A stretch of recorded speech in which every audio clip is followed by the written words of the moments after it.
I don't know whether it was a deliberate ploy to put the speaker off or not, I don't know, but when you come and you're greeted by somebody with a Leeds United coat, the next thing you know, it'll be somebody with a Glasgow Rangers strip.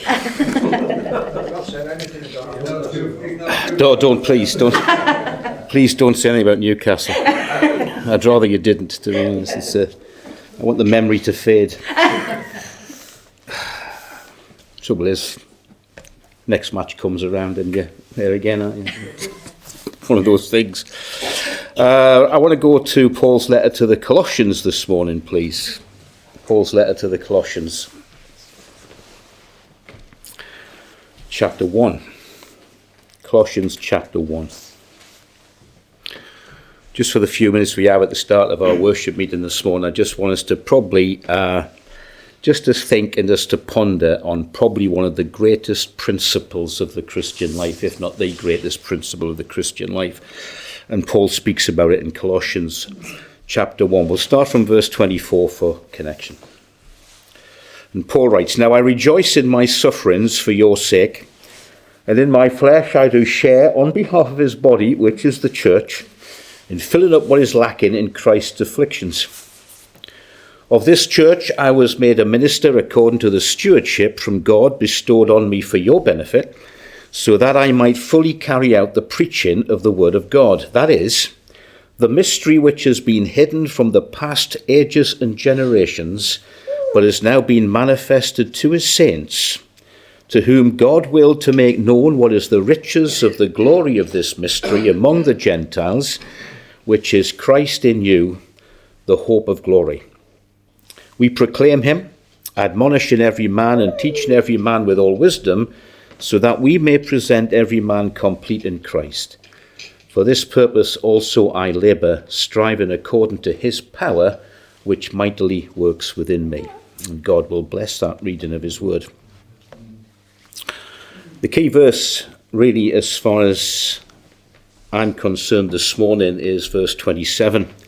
"To whom God willed to make known what is the riches of the glory of this mystery among the Gentiles, which is Christ in you, the hope of glory." That's the reason why we're here this morning, because Christ is in us, the hope of glory.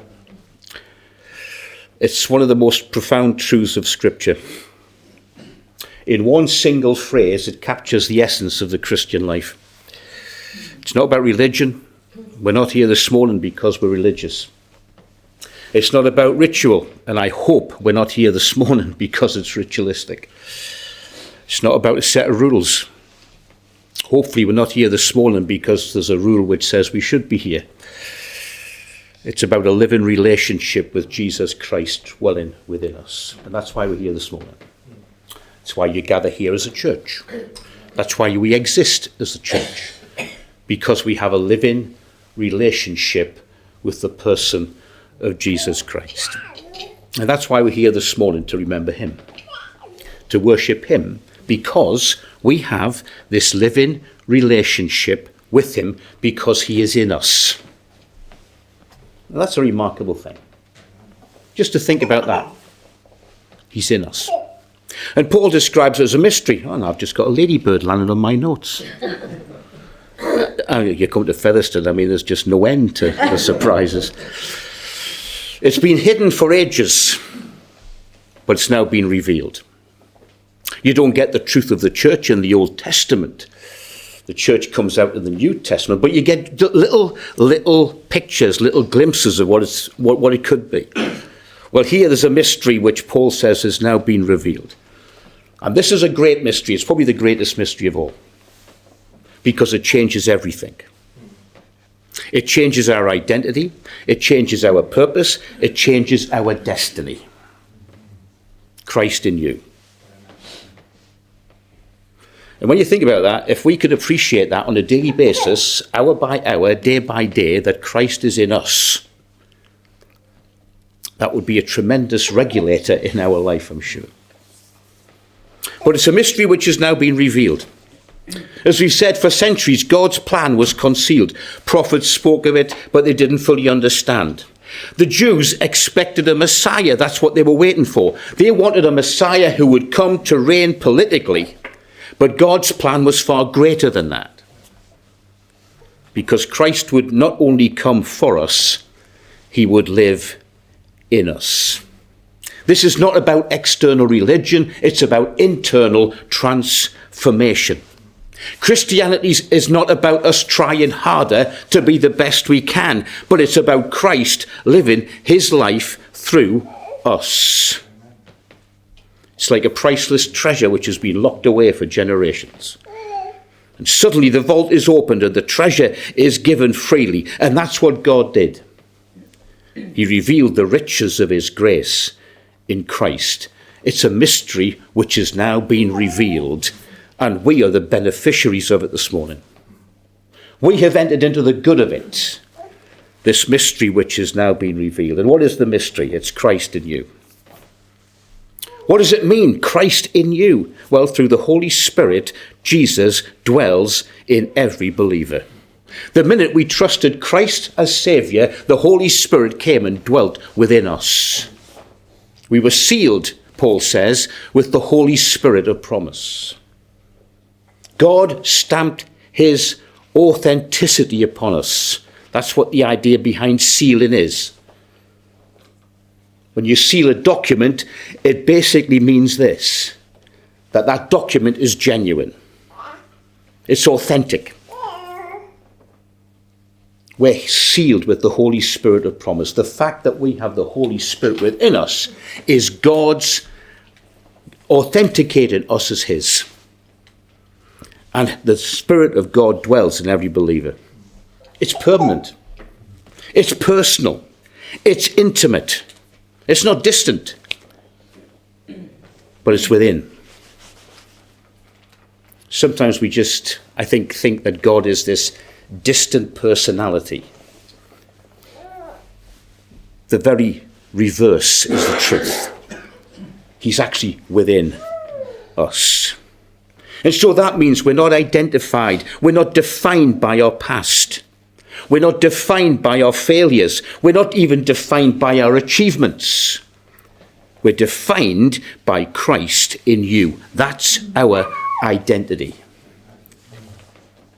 And of course, his presence gives us the strength to overcome sin, to endure trials, and to live victoriously. That's the power we now have. An electric light bulb without power is just a ball of glass. But when it's connected to the source, it shines brightly. Without Christ, we're powerless. But with him, we radiate his light. This is why. This is the greatest truth we can get a grasp of this morning. I remember listening to Charles Price, who used to be one of the leaders at Cape and Ray all those years ago. He then became a pastor in Toronto in Canada. And I remember speaking about this passage, and he said this. He was a young man, probably 16, 17, 18, late teenager. And he was struggling with the fact that how could I live this Christian life? And he read this verse. And he said it revolutionized his life. Because he realized it wasn't about what he did. It wasn't about what he could do. It was about Christ in him. And that was going to give him the power to live the life that God wanted him to live. And it's the hope of glory. Christ in you, the hope of glory. Of course, this is a different hope. This is not the hope the world thinks of. This is not wishful thinking. This is not just thinking, I hope something good is going to happen. This is confident expectation because it's biblical hope. This is the hope of God. And that's the hope the Christian has.